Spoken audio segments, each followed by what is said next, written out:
Here now, I was just like, hey, you know what I'm saying? We hold her up. All right, cool. Beautiful, beautiful. Uh, First of all, this is the Infinite Abstraction Podcast. My name is Khalid Thompson. I'm an artist, and I'm here with an artist who I truly admire, truly respect, and whose work I'm getting to get more familiar with, and I'm just blown away by it. It's so rich. It's so complex. It's so simple. It's all the things. But I'm going to let her speak for herself about her work. I'm here with the wonderful Priyah Bhagat. Thank you so much for doing this. It's truly an honor to be here with you, to be in your space. Your studio space is incredible. Your home is incredible. And when I first walked in, I immediately felt my grandmother, my elders from the South. I felt the invisible tethers kind of vibrating, and I feel that rich ancestral energy here in your space and with your work. And I'd like you just to talk about your journey a little bit, how you got into making art, what inspired you to go in this direction, and maybe what you're trying to convey through your work. Wow. Well, thank you for feeling that, because I do believe the dolls hold power, and they hold the essence of the ancestors. Not to get all spooky, because go there. But I know go there. No, I want you to go there. Go there, please. The reason I started creating dolls, it's not because I wanted to create dolls. Not at all. But I was home with my children, and I wanted a decorative item to put on my front door. And I took those wicker brooms that people decorate with flowers and bows and stuff like that. And I said, well, I didn't want that. I needed something unique, something different. But to backtrack, I had just finished taking a sewing class at the Richmond Technical Center. And so, I was at my sewing machine. I said, hey, I wanted something to put on the front door. I took the broom and I visualized a head on the broom. I visualized a body on the broom. Sewed up some cloth. And do you know what liquid stiffener is? It stiffens cloth. Okay. Not like starch, but something. It's almost like that, but it stiffens the cloth. Right. So, I had the head, I had the hair, the accessories, and then I cut out the body and glued that onto the broom. And I would hang the doll up, and I would have to put the stiffener, spray the stiffener on the, the cloth part. So it would hold. So it can be whole, because I wanted something flat against the door. Right. Okay, so that's how I started. Wow. It was very tedious, very tedious to do that. But that's how it started. And of course, I put it on my front door. Friends saw it. Oh, I want one. And actually, I should have, I'm looking at this doll up here on the wall. The one with the hand. That's one of my oldest ones. And each of my dolls carry a broom still under it. Wow. Which symbolize moving from the past into the future. Ooh. It's that black thing of jumping over the broom. A broom symbolizes sweeping out the, what you don't no longer need it. Right. So each of my cloth dolls carry a part of that broom. Still in them. It gives it that structure. If I can just stop and wait a minute, I'm gonna get up and read. No, sure. No, please, yeah. Okay, here we go. Yeah, you gotta see it. Yeah. This was it. Wow. So this is like the structure of the cloth dolls. Okay. So do you hand make these as well? No, I had to source these. Okay. Really. That would be a ton of work in addition to the work you're already doing. Yeah, I had to do that with those. So that's very unique about each of my dolls. I'm big into symbols. And so that's what, one thing when I look at the dolls symbolizing, if you have one of these dolls, you are moving from the past and you're moving, to the future, leaving certain things behind and moving into the future. So anyway, so I put the doll on the door. Friends saw the doll. They wanted it. I said, well, I got something here. Mm. Because I was at home. I was a stay-at-home mom. I was Okay. at home with the children. I said, I have something here. Wow. And I just kept making them. Wow. I didn't think of it as a business or anything, but I kept making the dolls. Um, Friends wanted different dolls. I've done marriage dolls, couple dolls. I've done angel dolls. I've done a whole host of dolls. Wow. You know, this was like in the 80s. Okay. This was in the Okay. 80s. Okay. Yeah, it was Okay. in the 80s that I started And creating here in dolls. Richmond, was that here in Yeah, it Richmond was at here the in time? Richmond. Yeah, Okay. Okay. but the more I got into the creative side of dolls, Uh-huh. I got into the function of the dolls throughout history. I Mm. got into the rituals of dolls, okay? Mhm. And I got into just the energy and the power of dolls, Mm. you know, because if you look, dolls are one of the oldest toy items. They're still with us. And why? Why is that? Mm. You know, if you can just research dolls all over the world, people use dolls for so many different things. Right. You know, Japan had one of the biggest doll festivals, big into dolls. Wow. And you know, usually when people hear, oh, well, you make dolls, because when you hear of dolls, what do you think of? A child Probably like playing, right, like toys, Barbie, toys, kid, little Bobbies, dolls, right, stuff right. like that. And Right. so, yeah, you think of, you know, a child playing with dolls, but even the act of playing with the doll can evoke imagination. It can evoke storytelling. It can evoke empathy, you know, how we treat each other. Mm. It can be used in just therapy, Mm-hmm. all those things, you know. Mm-hmm. So much is taking place doing play with Mm. dolls that Mm. people don't realize. Mm. Okay. Do you consider what you do as a form of play for your spirit, for your soul, perhaps?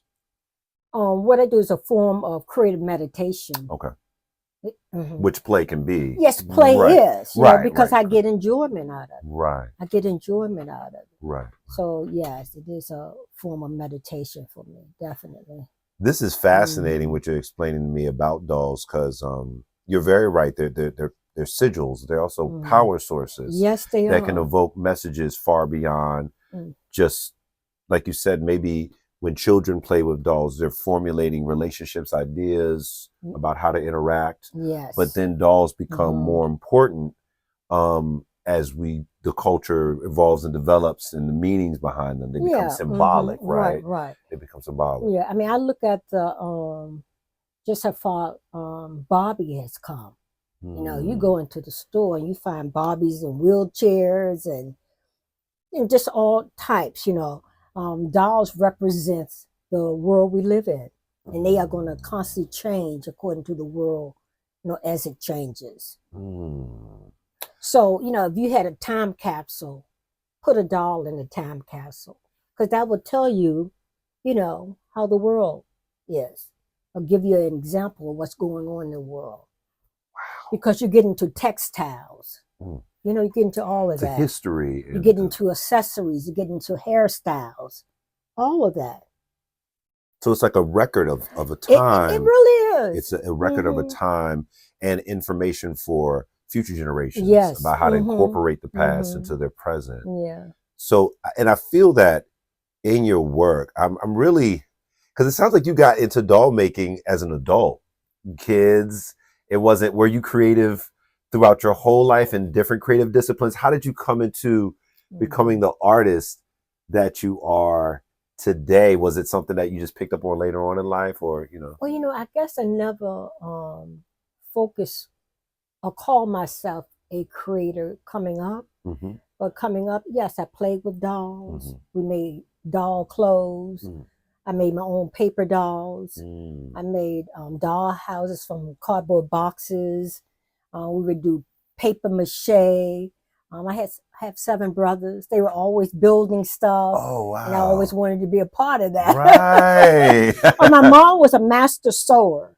a Wow. master sewer. My Wow. father was a bricklayer. Oh, wow. So You know, hands and building Yeah, and he was an creating. entrepreneur, never had to work for anybody else. Oh, that's Always had his beautiful. own business and stuff like that. So I was around that energy. Right.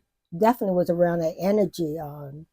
For me, I love poetry. So I used to write a lot of poetry, you know. That's what's up. That's Yeah. what's up. So yeah. That's great. So are you from Richmond? Are you from the South, or what's? I am from Richmond, born in DC. Okay. So you were born in DC, but you were raised pretty Yeah. much here. Mhm. So Yeah. do you have your family roots going back? Do they originate in DC, or do they originate kind of like most of us throughout the South? They originate right here where I'm sitting. All this property was my family property. Patramdale is my maiden name.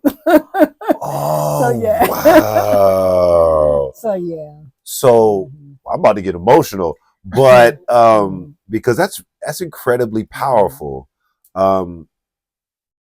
Explain, like, because this is a very unique experience to be living on the land that your ancestors helped to cultivate, and to be, kind of living and working in this tradition that comes from your family, your bloodline.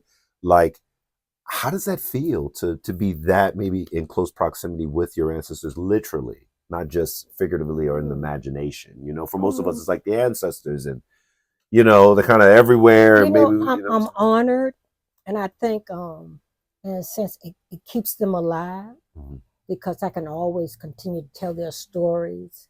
I feel close to them. This is my father's people. Land. Okay. Which way did y'all come? We came from Did y'all pass the 288. red house across the field? I Well, think. that was my grandmother's house. That was my grandmother's house. Wow. And this was my aunt's house. Wow. Okay. So, wow. And my aunt carved out this whole subdivision and stuff. Wow. So we're talking generations. Just sold only to black.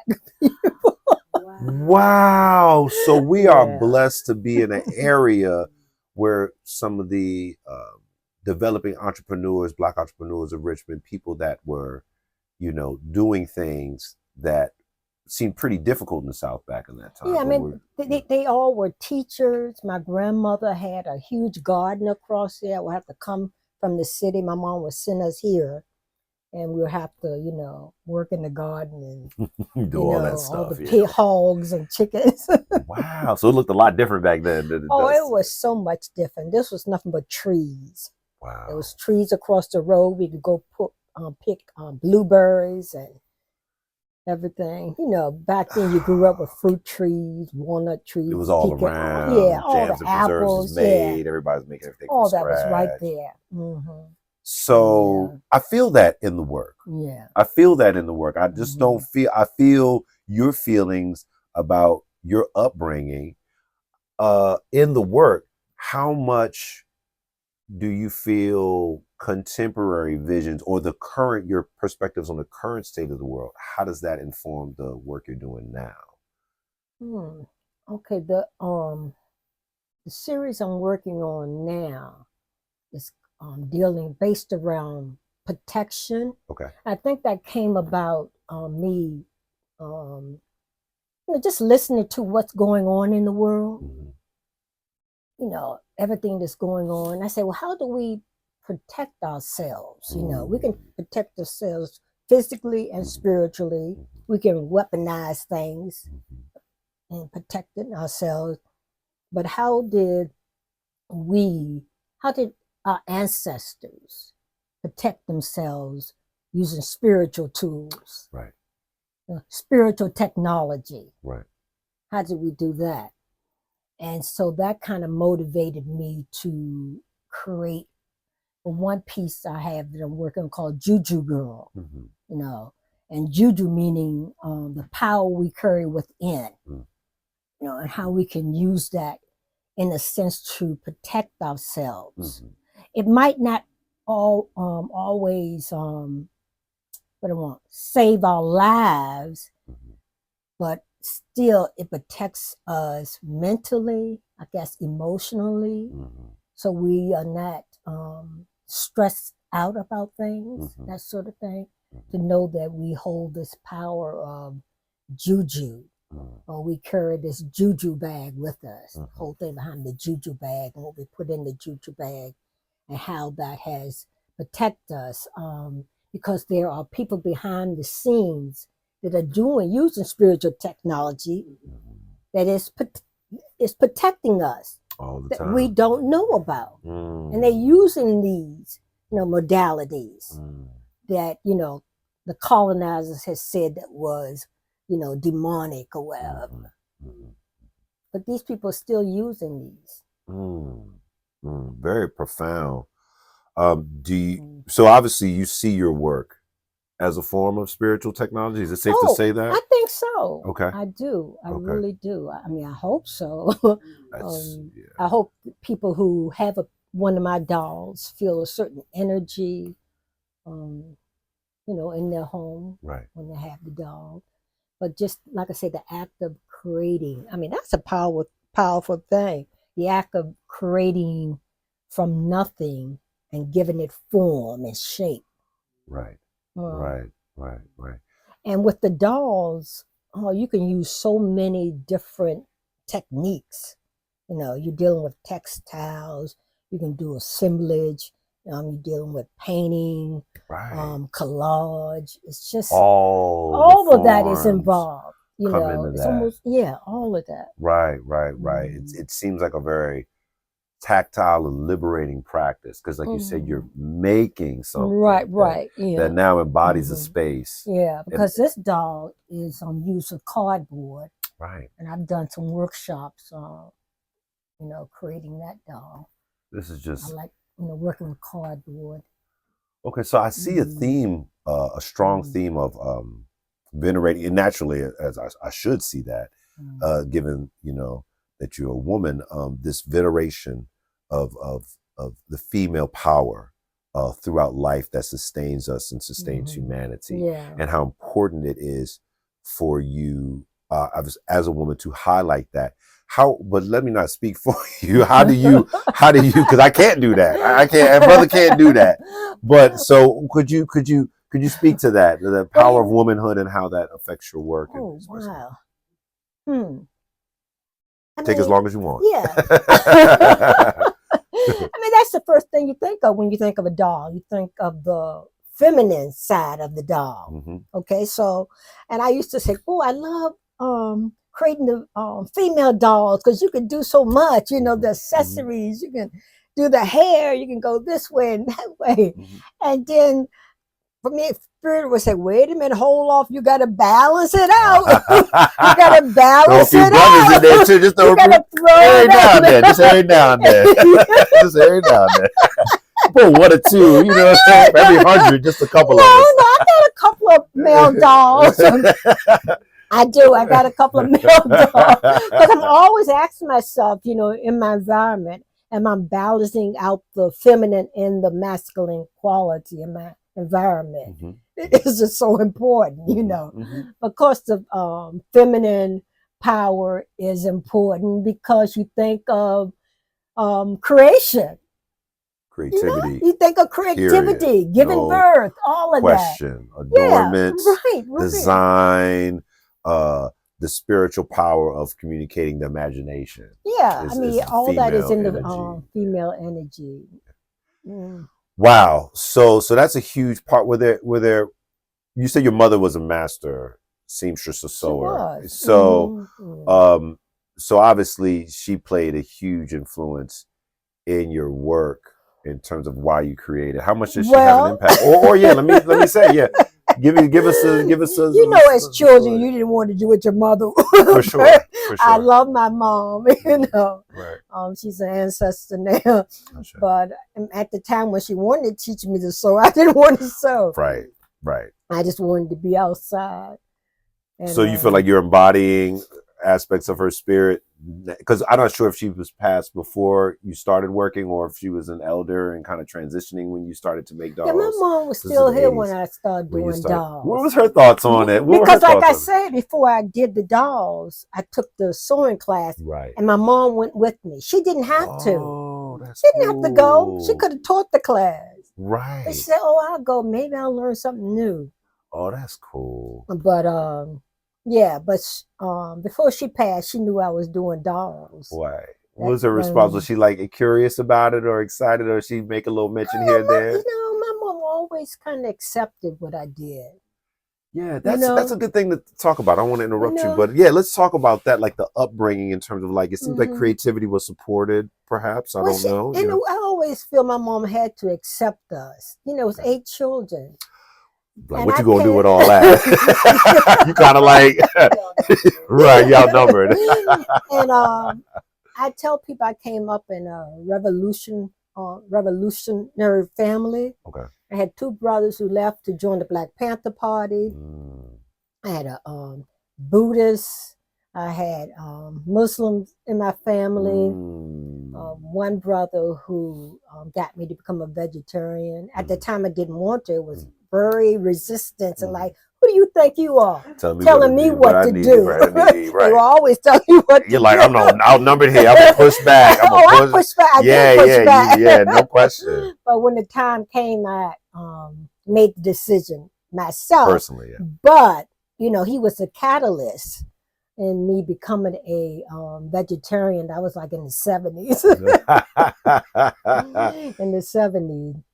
So there was always this air around my household to see things different. I mean, I would hear my brothers them talk about things, you know, around the table that I think nobody else would be talking about, you know, at the time. You know, different ways of looking at things. So I came up, you know, with that. Now, growing up in the South with that, which we know heavy Christian influence based, especially amongst the Black community, was there any kind of resistance or view of you or the family or others because y'all's views, you seem very eclectic, like, you know, like you said, there's an openness, you know, about accessing spirit and consciousness in the family dynamic that it seemed different from the way that like my family from the South was viewing things. They were very Christian and kind of, if you viewed other things, we had to go to church every Sunday. Okay. We went to church every Sunday, but it seemed like when my brothers were talking about certain things like, you know, Jesus didn't die on the cross and all this stuff. I'm sure there was interesting discussions at the table then. You know what I'm saying? Like, I mean, really. You're like, wow, yeah. You know, so I had to come up with that kind of thinking. And that's why I said my mom just kind of accepted it. You know, even when I became a vegetarian, she did put up some resistance because she didn't understand it. That's all. But it wasn't like, you know, you can't become a vegetarian because, you know, when we were doing Thanksgiving, I'll come over and say, she'll go, you know, at the time, Pamela, I made some tofu, barbecue tofu, see if you like it. You know? That's cool. That's cool. And like she had a big garden in the backyard. Right, so she could do a lot of that. So she knew. Right, she knew it was up. Something like that. So I noticed in your works, you use the cast iron skillets. And I think that is so cool. I think that is like one of the coolest things ever. Yeah. Was that something you just was inspired in you, whether it's a practice that other doll makers use or not? Was this something that was naturally inspired with you, or did you see other artists doing that and it just, you know what was the inspiration? I did not. That? I was because I get a lot of my cloth from thrift stores. That's another thing. I'm big on recycling my textiles, you know, before I throw anything of mine away. Right. I ask myself if I can use it in my art. Okay. And so I remember being in the thrift store one day and I was just looking at the old cast iron pans. And I heard my mom's voice say, you can do something with those. You can do something with those. And I must have taken it home and, you know, say, and I had this thing of seeing forms, just the body shape and everything. You know, it was at one point where I had to stop because I was making dolls out of lamps and I'll show you the dolls I had made out of lamps, and out of lamps, and called spoons, and um, the doll that I have in the show in LA, the body of it is a tennis racket. So I had to stop myself. I was just getting so many downloads, because when you open up that creative portal, sometimes it'll overwhelm you. It'll overwhelm you. Well, I had to say, okay, just stop. I had to just, okay. Because you almost couldn't stop. You almost couldn't stop making dolls. Right. So that was a time. So with the cast iron, I just heard my mom had, she had passed at that time. Okay. And I just heard my mom's voice at that time. Wow. And every time I, think of them and look at them, I think of my mom. Wow. And I wrote a poem, which I don't know what happened about, was it being at the stove, cast iron stove, and the stories that come out of the cast iron pans from the hands my mom cooked. Something like that. Something like that. Yeah. Sounds deep. So you were very observant and absorbent of the memories and experiences that you had growing up. Was there do you feel like there was like a sensitivity and a awareness that you were experiencing something special, or as you've grown throughout life, do you reflect and say, oh, that was a special time, I really appreciate it because it informs my work? Or did you always feel that way, like coming up, like this is something wonderful I'm experiencing, got family here, unique, because they seem very prosperous and hard working? I don't want to sound arrogant, like that, but I think we kind of make contracts with the universe. Okay. At some point in our life, we might not be aware of it. Okay. But I know the moment I made the contract with the universe.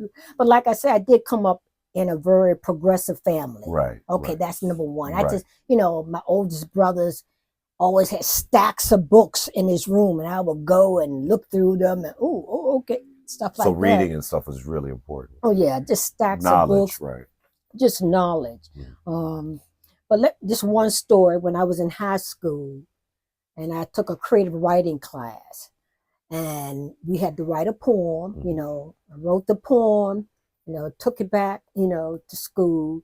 Teacher read it, graded, gave me a grade for it, and gave me a D. And I said, why you gave me a D? She said, because I don't think you wrote it.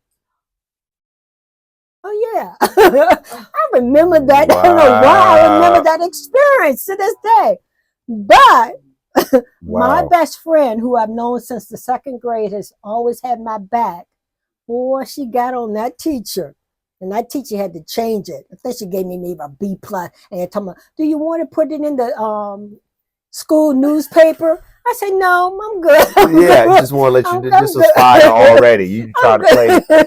Oh my goodness. Oh my goodness. I'm good with that. Wow.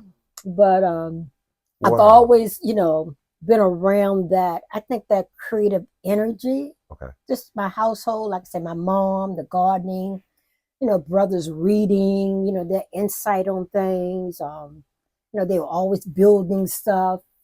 Wow. So just, being birthed in that environment of creativity. Because, we are where we come from a lot of cases, right? But like I was saying, I remember stopping in the street one morning on my way to, I must have been in middle school. Okay. And for some reason, I stopped and said, you know what?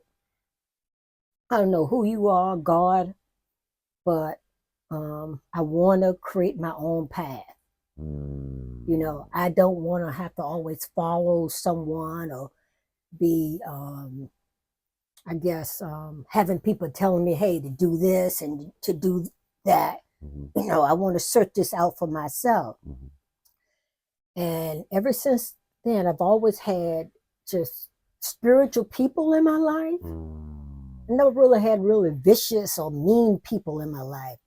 I've always just had conscious people. Let's just say conscious aware people. Right. Aware people in my life. Right. So that really has, affected me in my thinking and everything, just being around those people and stuff. Right. So having that environment, almost like that incubator of support to encourage that, right? And strong sisters, because I didn't grow up with a sister, but I've always had strong sisters, women in my circle and stuff. Right. So. Wow, this is just I'm telling y'all, the work is filled with all the power and the spirit that you can see and that you will see when we get additional footage of some of the amazing work. I have so many questions because you're from Richmond, and so you have background in history. And I'm from Richmond originally. My parents, my dad was from Newport News. Okay. My mom's from Long Island. They met at Hampton. So I can't say like I have family past them that are from here, but I grew up here.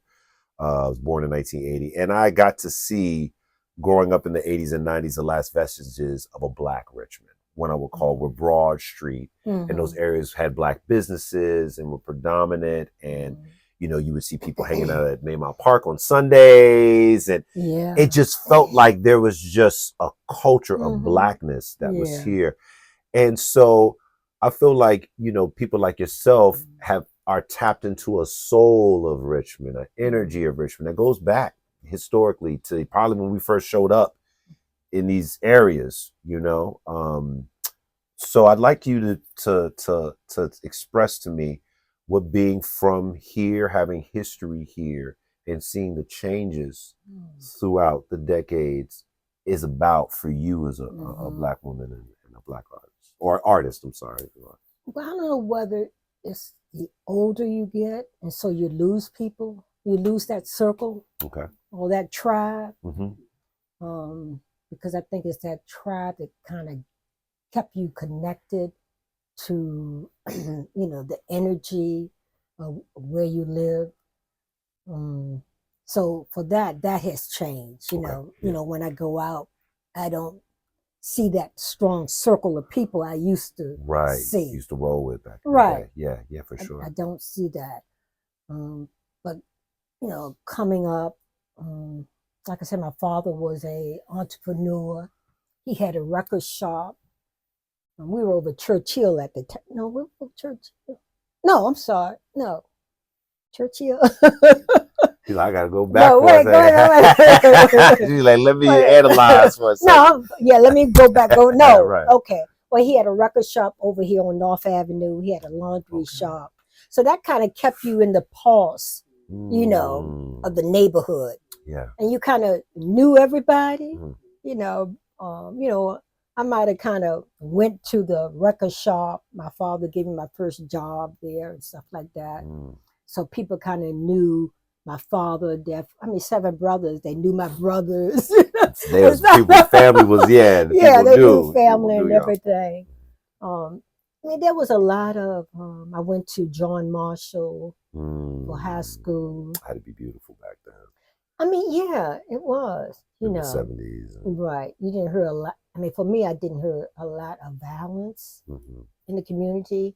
That was the time everybody knew each other in the community too. So it's a sense of solidarity. Right. You can walk from one house to another still. Right. There were problems, but not like it was. Right. You just knew everybody. You knew everybody in your community. And not just your block, but the next block over. That sort of thing. So that was real.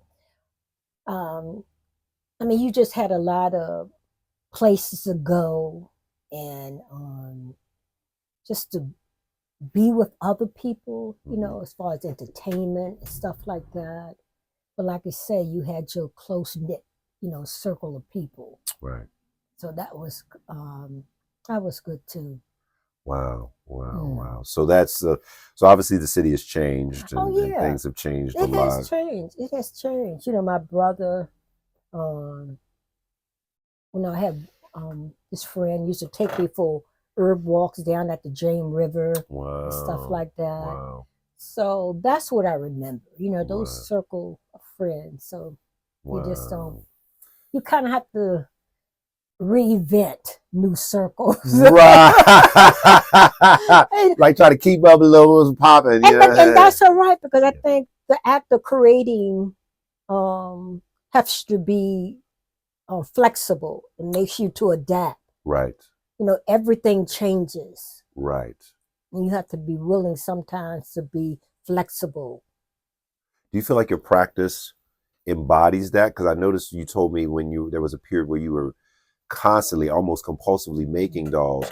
You were finding all kinds of materials to use. Because for me, as a painter, and she's Lucretia's a sculpture, artist. So same vibe. She's like, what do I have available? If I don't have a canvas, I don't have this. What am I going to do, right? So I think it's refreshing and inspiring to hear that you're making the most out of the situations, and I see that your work embodies that need to adapt. Is that safe to say that? Is it safe to say that over the years you've adapted so much and continue to adapt? Like I said, once you start this creative practice, you learn so many lessons. Okay. And so how can you take those lessons and, put them in your day-to-day life? If you come across challenges, you ask, well, something that I ask myself often, if I don't have what I want, what do I have right that I can create from? Right. It makes me really look at what I have and look around you. What do you have? Right. Right. You can say, oh, I don't have that. You can. Which we do, right? Yeah, unfortunately. But in the act of creating, say, you have all you need. Open your eyes and see you have all you need. That's very true. There's a quote in the kind of, you speaking of Buddhism, and I know you probably heard of Taoism. So Lao Tzu, because I've read the Tao Te Ching throughout the years a lot, and there's a quote where he says, I'm hoping not to paraphrase it, but he says, if you realize you have everything, the whole world belongs to you. If you realize there's nothing lacking, right, the whole world belongs to you. Yeah. So I feel like in our culture, in our society, we're constantly trying to, we're always worried about what we don't have. I don't have this. I don't have money. This, that, and the third. But it's like, if you do realize what you do have, then you probably are abundant. Yes. In love and life and opportunity. And can you be present enough to experience that? Right. I guess for you, art keeps you present when you're making things. Is the world kind of suspended? Do you feel like you're just into the process, or does everything that's going on in your life outside of your work stay in your mind while you're working, and you just use the work as a way to transfer it into the materials? Like I say, it is a meditation once you start thinking, whether it's, coming here creating, or whether it's going out into the garden, it just kind of takes you out of your body. Right, for sure. And so that's what I like, it's this personal, portal that I put myself in.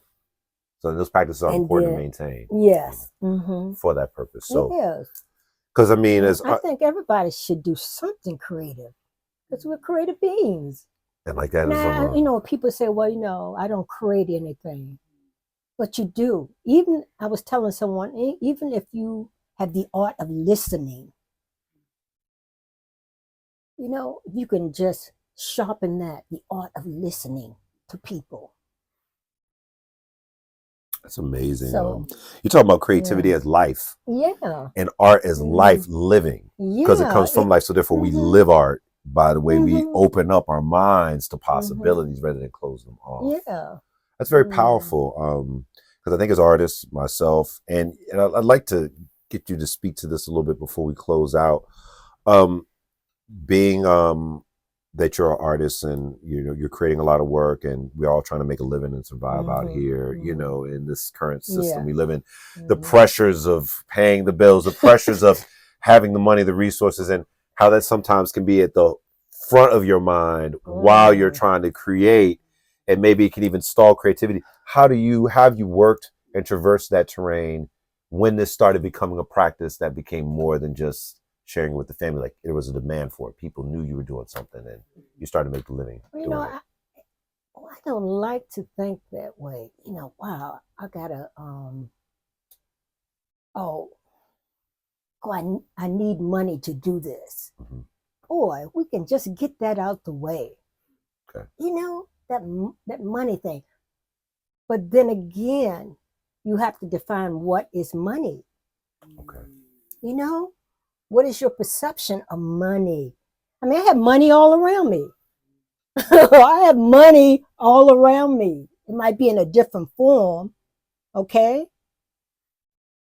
So that's how I have to think. Well, I have money all around me. Mm. So how do I just shift it into that paper form? You know? Right. How do I shift it into that paper form? Mm. So money is around me all the time, Mm. all the time.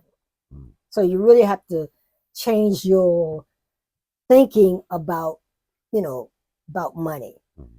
And I believe the more I create, the more money I create. Okay. Mm-hmm. Now, has it gotten to me as fast as I wanted? Mm-hmm. No. Mm-hmm. But you know it's coming. It's there because I've created it. Yes. The Okay. opportunity. It might not be in the visible realm. It might be in the invisible realm, but it's there, waiting for me. Right, right. So that's a very important thing you're saying. And I hope the artists that are out here trying to make a living doing this, including myself, are tapped in, because I'm tapped in. I'm sitting right here by this wonderful person. And then you have to think of other ways. I can create dolls. I can do workshops. Right. You might can do lectures, and just but as long as it's around what you're doing, Mm-hmm. the creating is a central part. And then beyond that, teaching, like you said, Right. lectures, but you got to have other ways to Mm-hmm. feed it potentially. Right. And I think you have to be open and prepared for opportunities too. Mm-hmm. If someone say, hey, can you do this? And you go, wow, I didn't do that. Mm-hmm. So I'm always creating because I never know when the opportunity might come for me to use that which I have created. Mm-hmm. Mm-hmm. That's a very important thing, because I know for me personally, like that gives me peace. Like creating is the source, but I have allowed at times the stresses of finances to cause me to get in the states where I'm not creating. I'm more concerned about, like you said, these, and I just, to hear you say it reinforces it, and I feel it, and that's the place that I'm always striving to get to as an artist, is that I'm locked in all the time with the natural energetic frequency of the cosmos, and money is just a byproduct of everything else, versus what's going to happen if this happens, what's going to happen if that, and nothing. I'm still here. I'm still living. Like what's really happening that's bad. But on the other side of that, when I heard people say, oh, I'm creating, it's not really for the money. Right. It is for the money. It is for the money. Because when you say that, you block the money. When you say that, you block the money. Is going, okay then. You don't want me, I'll go somewhere else. I'll go somewhere else. Okay. Because if this is how you making a living, when I retired, I say, hey, this is what I want to put my energy into it. So I'm making a living off of something I love doing, because I did not want to leave this earth working for someone else. I didn't want to do that. I retired early. I didn't. And I tell people, I am walking on water right now. I'm walking on water. Because I did not want to work for anybody else for the rest of my life. And I'm walking on water, and somehow I am staying above. I am staying above because, again, when the money, when you need that money, somehow it comes. It's true. It's true. It comes. It's true. You're like, oh, I didn't know what I was going to do this month. But you know what you can do. You can create. So continue to create no matter what. Don't let that other stuff get. Yeah, no matter what. Yeah, that's a great piece of advice for me. Because I create all, pretty frequently, but I mean, getting in there, delving in it, innovating, with all the other responsibilities and stuff going on. But I think that's a very powerful thing you just shared. And I can feel that in the work. I can see that in the work. And I just highly, highly, highly recommend that all of you, check out Priyah Bhagat's work online. She's on social media. You're Yes. on social media as Priyah Bhagat. Would you like to spell out your name so Yeah, people? Priyah, Priyah, and Bhagat, Bhagat. And they can find you on Instagram. Yeah, Okay. Facebook and Instagram. Facebook. Yeah. And do you have a website? Or? No, not yet. Hey, that's all right. She's doing just fine without one. But people have been, connecting with me. I think you just get out in the community. I do, vending. I do workshops. So yeah. Right. Do you are there any spaces that you teach at throughout the area that people might, if they're interested in coming to at least hear or learn or will learn from you? Well, I don't have it like a permanent space, but I will be doing a workshop in March. So okay. Is that my Vision Doll workshop? Vision Doll? Yeah. Now, where would that be held at? Do you know yet? Yes. It's going to be at a studio off of Forest Hill. I will let you know. Okay, we'll get the details of that and we'll figure that out. Yeah. But if you follow Priyah and connect with her, she will let you know. You can DM her on Instagram. I'm still getting the details together. Yes. Mm-hmm. I would love an explanation of your name. Because you chose your name. That's a great question, Lucretia. Oh. So. Okay, so before we, tidy this up, I would, Lucretia, my wonderful wife, would like to know the meaning. I'm gonna be vulnerable and open. Oh, but no, I have nothing. But that name came about as a name change when I got married. Okay, and the full name was Ram Priyah. Okay. Meaning beloved of Ram, or beloved of God. Okay. And so when our journey ended together, right, I kept Priyah, meaning fruit of God. Yeah. How amazing. Yeah. How amazing. That is beautiful. Wow. Very beautiful name. Very fitting name. Yeah. For you. I can truly tell y'all, this has got to be one of the more powerful experiences I've had going to see work in my life. Jack Whitten's work, who is an artist I think you would really like. I'll share some work of his with you. He's moved on to the ancestral realm now. Phenomenal wood carver and a creative of art. But that's the kind of impact that I'm having in this space, is that I'm just moved to not only take in the work, but I'm moved to continue on my path of creativity and commitment to the ancestors and the universe as a whole. It has truly been an honor to sit here with you in your home and learn from you. Give thanks. Thank you so much. Is there anything you would like to share with the people out there about life? Any wisdom, anything? It could be related to art. It could be related to, anything you want to share with the audience before we close out. I think just echoing what I just said, find something creative to do because it will ground you, it will focus you, just teach you about who you are and beyond, really. It does. So just find something creative to do. Don't say, hey, I can't create. There's something that you can create. So just do it. When the world is just seemed to be going, crazy and confusing, you need to tap into that creative energy. It's just all around us, but it's in the beginning, God created.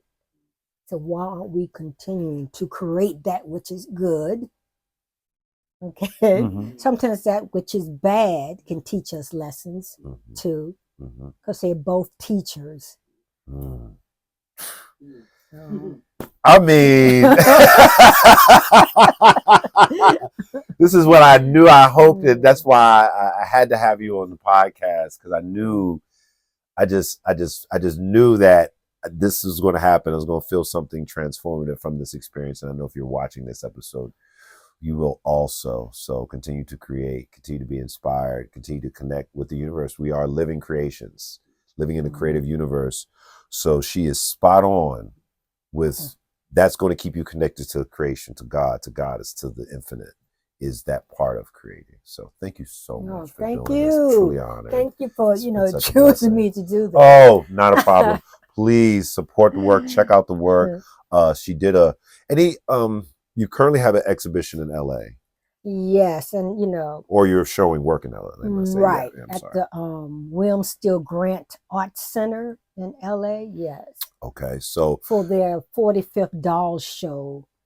Yes, it's based on the Book of the Living, Octavia Butler. So that's the theme. I can only imagine. I can only imagine what that piece is going to look like. So that, and right before we go, do you have any upcoming shows in the area here? Not yet, but like I said, the series that I'm working on, hopefully I can get it into a gallery and do a solo show. That's what we need. Manifestation. Well, so I'm working on pieces. There's definitely a space I'd like to introduce you to that I think would be great for that, especially if it's a lot of work that's local. So I can talk to you about it after the podcast. Okay, sure. If you're looking for a spot, I think it would be great. Okay, good thing. Yeah, thank you so much. Thank you, everybody. We appreciate it. Cool, beautiful. Thank you so much for that. No, really, really.